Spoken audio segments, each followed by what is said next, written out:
जिसको देखना कि जरा जरा सी बात पर गुस्सा करता है, उसको जान लेना कि ये जिंदगी में कोई बड़ा काम नहीं कर सकता। जब भी कभी किसी बड़ी लड़ाई का मौका आएगा, ये दुम दबा के भागेगा। ये जो आम तौर पे गली के गुस्सैल घूम रहे होते हैं, क्या रे, ये कोई बड़ी लड़ाई नहीं लड़ सकते। बड़ी लड़ाई वही लड़ेगा जो बहुत शांत है। लड़नी ही है तो बड़ी लड़ाई लड़ो। बड़ी लड़ाई जो लड़ेगा वो एक दिन सब संघर्षों के अतीत हो जाएगा। पर वो सब बहुत बात की बात है। सबसे पहले तो सही लड़ाई लड़ना सीखो, सही क्रोध करना सीखो।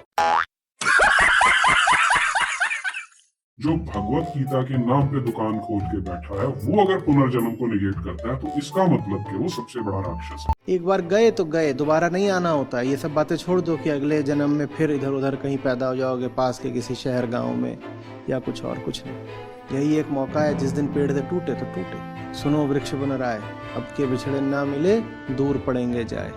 हाँ, पत्ते लगेंगे, प्रकृति पुनर्जन्म लेती रहती है। जैसा पत्ता झड़ा है लगभग वैसा ही पत्ता दोबारा लग जाएगा, पर जो झड़ गया पत्ता वो दोबारा नहीं लगेगा। प्रकृति का पुनर्जन्म होता है, समष्टि का पुनर्जन्म होता है, व्यष्टि का नहीं। तो भैया जब हमें लौट के ही नहीं आना तो हमारे लिए क्या हो सकता है? पुण्य। एक ही क्या कि जो ये एकमात्र अवसर है, इसका भाई पूरा पूरा इस्तेमाल कर लो। आज से 6-7 साल पहले इसका नाम ज्यादा नहीं था और वो हमें भ्रमित करने के लिए बना है। इसलिए जो आचार्य प्रशांत के चक्कर में फंसते हैं, काल नेमी की बात करें, मिसडायरेक्ट करना, the person is extremely smart and wicked. आप उन्हें लेफ्टिस्ट बोल लें, कम्युनिस्ट, मार्क्सिस्ट, माओइस्ट या वोकिस्ट, जो मर्जी बोल लीजिए। लेकिन तुम अगर गाली देने की रोटी खा रहे हो, तुम्हारा धंधा इसी बात का चल रहा है कि मैं गालियां दूंगा और फिर मुझे इसके पैसे मिलेंगे, तो तुम बहुत फिर नीच प्रवृत्ति का जीवन बिता रहे हो। ये बहुत ही निम्न तल का जीवन हो गया ना। वो काम करना जो करने के लिए हिम्मत चाहिए, वो काम जो सही भी है और हिम्मत भी मांगता है, वो काम। कोई आंदोलन भी हो सकता है जिसको करने के लिए बहुत हिम्मत चाहिए, वो आंदोलन तो ये कर नहीं सकते। जो हमारी परंपराओं पे, हमारे समाज पे या हिंदू धर्म पे कह लें, जो आक्षेप किए वो क्या है? एक ये, और यहाँ आचार्य प्रशांत जैसे लोग जो भगवत गीता से कमाई कर रहे हैं। अब भारत की जो परंपरा है वो पुनर्जन्म पे टिकी, स्पेशली अगर सनातन धर्म की बात करें तो उसमें पुनर्जन्म की कॉन्सेप्ट है, पूरी तरह से उसी पे सब टिका हुआ है। पागल खाने जाके आप पागलों की कहानियां सुनने लग गए और उन कहानियों में आप भी उलझ गए, तो आप उन पागलों से ज्यादा बड़े पागल हो। आपका काम है पागलों की कहानियां न सुनना और उनके दिमाग का इलाज करना। इसे धर्म कहते हैं। तो धर्म हमारे पागलपन का इलाज है। धर्म मनुष्यता की विक्षिप्तता का उपचार होता है। धर्म में कहानियों के लिए और बिलीफ और मान्यताओं के लिए कोई जगह नहीं होती कि आप मान के बैठ जाओ ऐसा तो है ही। क्यों है? क्योंकि वहां लिखा है। ऐसे नहीं चलता धर्म। चोला उड़ के आया अद्वैत का और जो चोला उड़ के आया भगवत गीता, ये ज्ञान पेल रहा है। ये जो आचार्य प्रशांत है, आप इसके वीडियोस देखिए, उसमें आगे लिखा आता है क्या, आईएएस ऑफिसर, प्रशासनिक अधिकारी। कभी आईएएस ऑफिसर नहीं था, झूठ बोलता है। तो जो व्यक्ति झूठ से ही सारा कुछ स्टार्ट कर रहा है, तो आप वहीं से समझ जाना चाहिए कि इसकी कितनी क्रेडिबिलिटी है।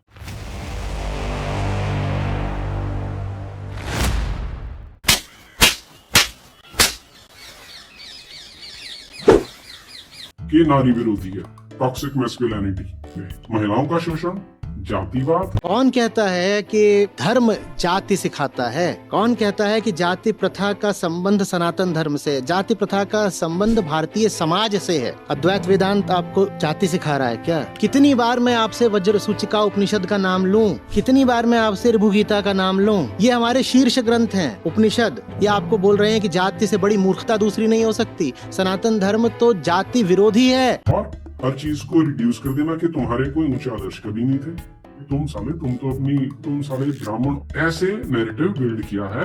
अब ये जो आचार्य प्रशांत है, ये बहुत ही ज्यादा स्मार्टली गेम खेलता है। एक से एक घूम रहे होते हैं, कान्हा कान्हा, राधे राधे। तो गीता का 2.5 श्लोक बता दो, नहीं बता पाएंगे। उन्हें कौन से कृष्ण पसंद है? उन्हें अपनी कल्पनाओं के कृष्ण पसंद है। बहुत सारे तो ऐसे हैं जो कृष्ण को कभी बड़ा ही नहीं होने देते। बड़ा तो होने दो, नहीं तो गीता कहाँ से आएगी?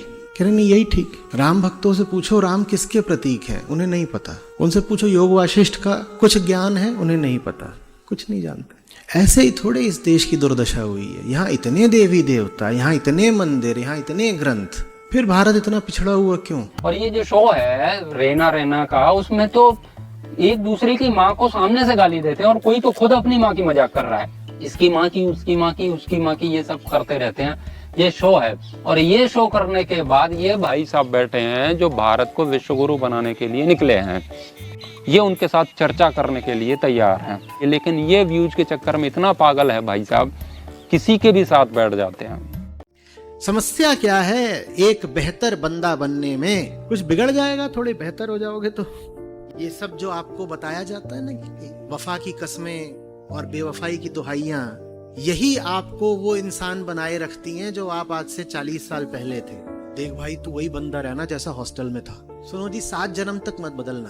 तो सुन के ही रोंगटे खड़े हो जाते। 7 साल नहीं, 70 साल नहीं, यहाँ तो सीधे 7 जन्म के लिए पकड़ लिया। आज जैसे हो ऐसे ही रहना। ये सब डर सिर्फ एक जिद से आता है, बदलना नहीं है, बेहतर नहीं होना है।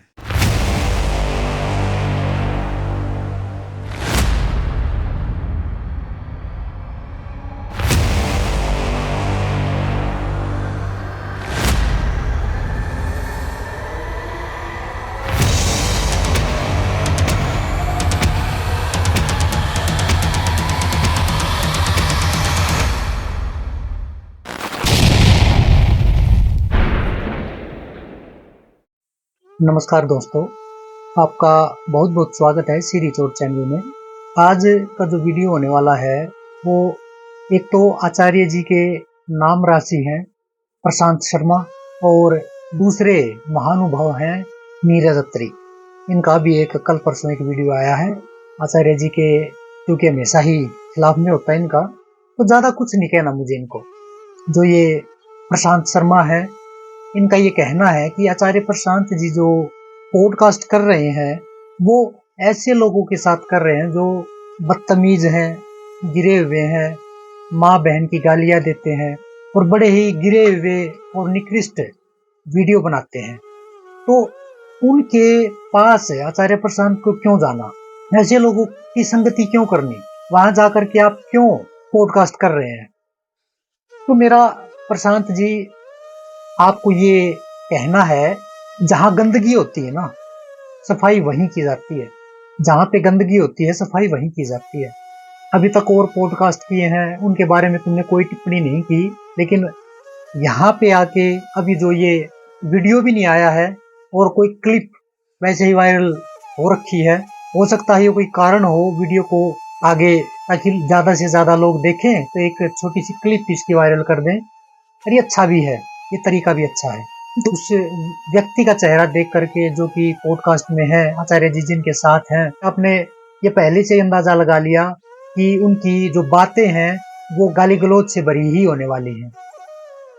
पूर्वानुमान आपने पहले ही अपने खोपड़ी में लगा लिया कि ये व्यक्ति गालियां देता है तो वीडियो भी कुछ ऐसा ही बनेगा। मैं कहता हूं, जहां पे गंदगी होती है सफाई वहीं पे की जाती है। आप मत भूलिए कि भारत देश में संतों ने जितनी लाठियां खाई हैं उतनी किसी ने नहीं खाई। एक भी संत ऐसा नहीं है जिन्होंने समाज के माध्यम से लाठियां ना खाई हो, शब्दों की लाठी। और वही काम आज भी हो रहा है। मैं कह रहा हूं, आप लोगों में से कितनों में दम है जो इनके साथ जाकर के पॉडकास्ट करे, क्योंकि आपको अपनी इज्जत की फिक्र है। इनके साथ पॉडकास्ट करेंगे तो हमारी इज्जत का क्या होगा। और जो अपनी इज्जत को बचाता घूमता है ना, वो ना तो संत हो सकता, ना वो समाज सुधारक हो सकता। समाज सुधारक वही होता है जो हर तरह की गंदगी में जाना पसंद करता है और जाता है ताकि वहां से कुछ अच्छा, कुछ प्यारा समाज के लायक निकाल के लेके आए। लेकिन आप लोगों को केवल आचार्य प्रशांत जी को ट्रोल करना है और कुछ न कुछ कहना है। ठीक है, तुम्हारे शब्द तुम्हें बने रहे। आचार्य प्रशांत जी जो कर रहे हैं वो बड़ा सोच समझ के कर रहे हैं और वो ऐसे ही करते रहेंगे। अब विवेक ना हो आपके भीतर तो क्या करें, इसका क्या किया जा सकता है। ठीक इसी प्रकार से ये जो नीरज खिचड़ी है, ये भी कुछ ऐसा ही कर रहा है। अब ये लगातार आचार्य जी जो पॉडकास्ट कर रहे हैं ना, इनको एक जैसे ऐसा लगता है इन परंपरावादियों के भीतर भगदड़ मच गई। एक तो पहले से ही इतने मिलियन सब्सक्राइबर हैं आचार्य जी के और बढ़ते ही जा रहे हैं, और इनके आज तक वही 1 लाख 2 लाख पे अटके हुए हैं। तो इनको तकलीफ हो रही है इस बात की कि ये कल इसने यूट्यूब चैनल शुरू किया आचार्य जी ने और आज इतने मिलियन सब्सक्राइबर हो गए और अब भी नहीं रुक रहा। इनको तकलीफ हो रही है, आचार्य जी की जो ख्याति है उससे तकलीफ हो रही है। तो इनको और तो कुछ मिलता नहीं। तो ये कहते हैं कि जो आचार्य प्रशांत गीता को पढ़ा रहे हैं वो बिल्कुल अनर्गल पढ़ा रहे हैं, बिल्कुल बेकार बता रहे हैं। और कहाँ कहाँ से उदाहरण निकाल के लेके आते हैं कि यहाँ से देख लो, यहाँ से देख लो। शुरुआत ही इस नीरज ने इस बात से की है कि आचार्य प्रशांत जी है वो कोई IAS अधिकारी नहीं रहे, और उनके नीचे जो लिखा आता है पूर्व IAS अधिकारी, वो बिल्कुल गलत है। तो इसके ऊपर ज्यादा मैं कुछ नहीं कहूंगा, मैं केवल इतना ही कहूंगा 2001 के जो सिलेक्टेड IAS अधिकारी थे उनकी लिस्ट देख लेना, कितने सिलेक्ट हुए थे, कौन कौन थे, आपको मिल जाएगा। इंटरनेट है, कोई आचार्य प्रशांत जी की इतनी हिम्मत नहीं कि अपना नाम डलवा देंगे। उस समय पे आचार्य जी का नाम था प्रशांत त्रिपाठी, तो त्रिपाठी के नाम से आपको मिल जाएगा वहां पे। और नहीं ढूंढना आता, इसका जो लिंक है मैंने अपने डिस्क्रिप्शन में डाल दिया है, वहां से देख लेना, सीधी लिस्ट निकल आएगी। थोड़ा सा स्क्रॉल करोगे तो प्रशांत त्रिपाठी का नाम आपको दिख जाएगा। ये साथ में मैं जो ये लिस्ट है ये आप देख सकते हैं, यहाँ पे ये जो नाम है इसको देख सकते हैं। तो ये तो ज्यादा बड़ी बात नहीं है कि अधिकारी थे कि नहीं है, क्या है, ये तो फालतू की बहस, वही बात है, बस गिराने की बात करनी है कि कैसे न कैसे करके गिरा दें। और ऊपर से इसने पूरे वीडियो में भगवत गीता के श्लोकों का रेफरेंस देते हुए आचार्य जी को ट्रोल किया है कि आचार्य प्रशांत यहाँ पे गलत बोल रहा है, और ये देखिए गीता में तो ये लिखा है, कृष्ण ऐसे शब्दों का प्रयोग कहाँ कर रहे हैं गीता में। तो कृष्ण ने तो हिंदी भी नहीं बोली, श्री कृष्ण साहब ने तो संस्कृत बोली थी, संस्कृत में ही अर्जुन ने बोला था। हिंदी कहाँ से आ गई, हिंदी कहाँ से आ गई।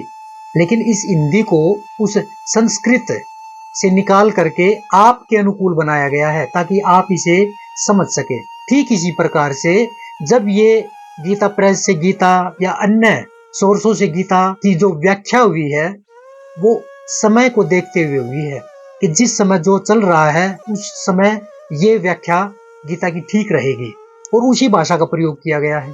आज भी गीता का अगर सही अर्थ लोगों को समझाना है तो यही इस तरह के शब्दों का, और कड़े शब्दों का, हो सकता है बीच में गालियां भी देनी पड़े, क्योंकि गालियां भी लोगों में प्रचलित है, बहुत ज्यादा प्रचलित है। यूट्यूब, इंस्टाग्राम या सोशल साइट, ये सब बगैर गाली के तो चलते ही नहीं।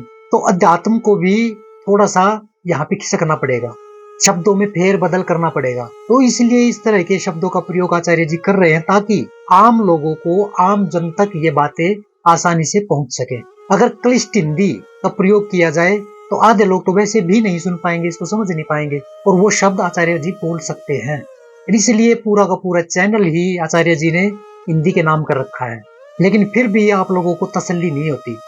ये जो पॉडकास्ट है इसमें आचार्य जी ने गीता के बारे में बड़ा ही संक्षिप्त बताने की कोशिश की है ताकि जल्दी जल्दी, क्योंकि पॉडकास्ट अब 6 महीने का नहीं किया जा सकता, वो मात्र 1 घंटे या 1.5 घंटे का है। उस 1-1.5 घंटे में जल्दी जल्दी सारी बातें बतानी है।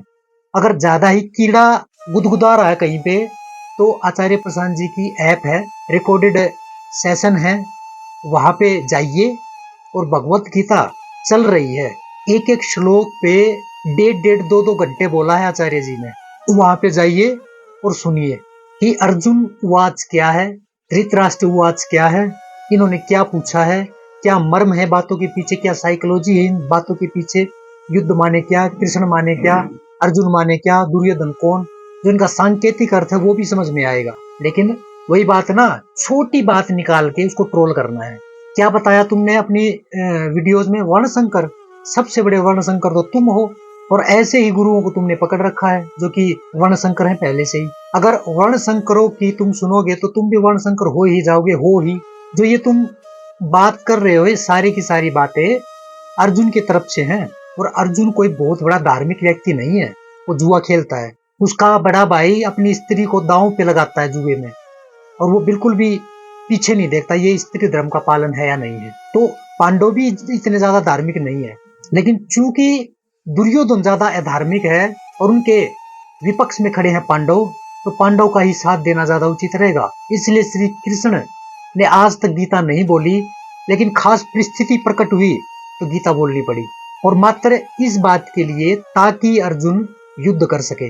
अभी जस्ट थोड़ी ही देर पहले अर्जुन युद्ध के लिए तत्पर है, तैयार है, युद्ध स्थल तक पहुंच गए कुरुक्षेत्र में, और कह रहा है एक बार मैं जाके देख तो लूं कौन कौन खड़े हैं इस दुर्योधन के पक्ष में, एक बार देख तो लूं कौन कौन राजा लोग हैं, चलो ले चलो मध्य में रथ।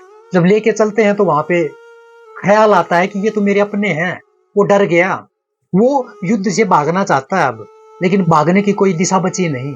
यही श्री कृष्ण श्लोकों के माध्यम से अर्जुन को बता रहे हैं कि जो जो प्रश्न तुम्हारे भीतर हैं, जो जो संशय तुम्हारे भीतर हैं, वो सारे आज उड़ेल दो। और सभी का समाधान जब श्री कृष्ण करते हैं तो अंततः वो गांडी उठा लेते हैं, युद्ध करते हैं। और युद्ध क्यों करते हैं? क्योंकि ये युद्ध अपने पराये का नहीं था, बल्कि धर्म और अधर्म का था। उसमें अपने भी अगर अधर्म के साथ खड़े हैं वो मायने नहीं रखते कहाँ खड़े हैं, चाहे कृपाचार्य हैं, चाहे भीष्म पितामह हैं, चाहे उनके गुरु हैं, चाहे कोई भी है, उनको मरना पड़ेगा अगर वो दुर्योधन के साथ खड़े हैं तो। और दुर्योधन कौन है? आप लोगों की माने तो वो कोई व्यक्ति थे और उस समय पे मर गए बस। दुर्योधन, अर्जुन, कृष्ण कोई व्यक्ति ही नहीं थे, वो हमारी ही चेतना के तल हैं, हमारे ही भीतर प्रकट है वो। लेकिन इस बात को समझने के लिए तुम्हें तो शायद बहुत सारा समय चाहिए ही। इस बहुत सारे समय के बिना तुम नहीं सीख पाओगे गीता को, नहीं समझ पाओगे गीता को। छोटी सी मोटे अक्षर वाली गीता पढ़ के ये वाली और आचार्य जी का विरोध करने उतर गए तुम। शर्म आनी चाहिए आपको। एक व्यक्ति जो लगातार भारत को भारत बनाने में लगा हुआ है, धर्म को धर्म की तरफ ले जा रहा है, जो दिन रात मेहनत कर रहा है, उससे जुड़ने की बजाय तुम उसका विरोध कर रहे हो। शर्म आनी चाहिए। अध्यात्म की भाषा बहुत ऊपर की है। ऐसे ही नहीं है कि वो आया, पढ़ा और समझ गया। इतना आसान नहीं है। पहला अध्याय, दूसरा अध्याय, 18 अध्याय बने तब जाकर के गांडी उठा था। ऐसे गांडी अर्जुन ने नहीं उठा लिया था। अगर उठाना होता तो पहले ही श्लोक में कह देते कि ये तुम्हारे भ्रम है और कोई अपना नहीं है, दुर्योधन के साथ खड़े हैं तो ये पाप के ही साथ खड़े हैं, गांडी उठा और बिड़ जा, इतना ही बहुत था। लेकिन गीता 18 अध्याय तक चली। क्यों चली? क्योंकि इस बीच जो द्वंद्व हो सकता है वो द्वंद्व चला, शब्दों का द्वंद्व, और सभी बातों का समाधान करते हुए आगे बढ़े। तो उन्हीं श्लोकों को आज जो समस्याएं बनी हुई हैं भारत में, पूरे संसार में, आज की भाषा में अगर कोई आचार्य आकर के कह रहा है, समझाने की कोशिश कर रहा है, लोगों को गीता की तरफ लेके आ रहा है, ग्रंथों की तरफ लेके आ रहा है, उसको आप ट्रोल करने पे तुले हुए हो।